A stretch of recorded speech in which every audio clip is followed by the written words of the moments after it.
आपल्या सर्व गावकऱ्यांना खूप खूप शुभेच्छा देतो.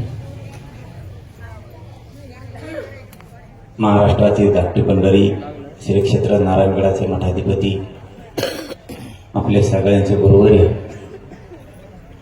शिवाजी महाराजजी यांच्या चरणीही नतमस्तक होतो आणि पुन्हा एकदा या तुमच्या अखंड हरिनाम सप्ताहाच्या निमित्तानं तुम्हाला खूप खूप शुभेच्छा देतो.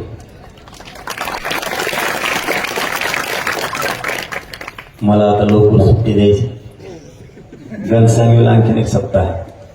तिथून जायचं त्यांचा पण 11च, तुमचा पण 11 तुम्हाला शब्द दिला की बाबा मी त्याप्रमाणे दिलेल्या शब्दाप्रमाणे मी आलो.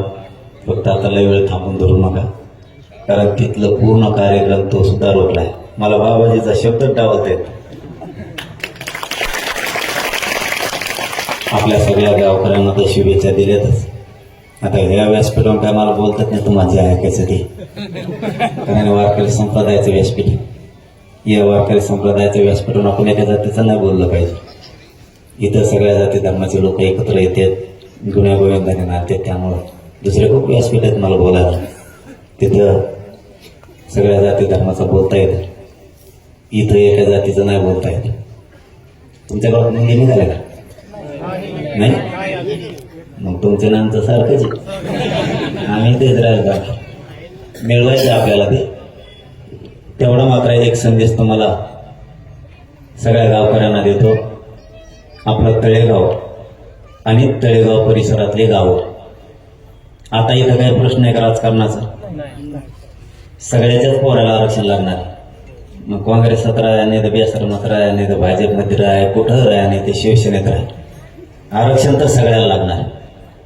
इथं सगळ्याचे लेकरं आता मोठे होणार. इथं आपल्या लेकराचं, आपल्या पोराचं कल्याण करायचं असलं तर आरक्षणाशिवाय पर्याय.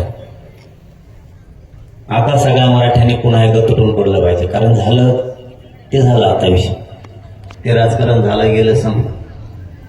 आता आपल्या लेकराच्या आयुष्याचा प्रश्न आपल्या पुढे.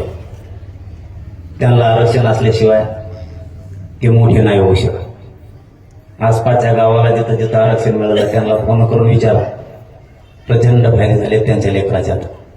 त्यांना फीसमध्ये फायदे होते, नोकरीत, उच्च शिक्षणात, सगळ्या क्षेत्रात आपल्या पोरांना फायदे व्हायला लागले.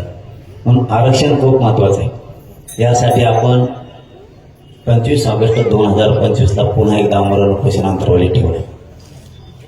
तळेगावातला एकही माणूस 25 ऑगस्ट रोजी घरी नाही राहिला पाहिजे.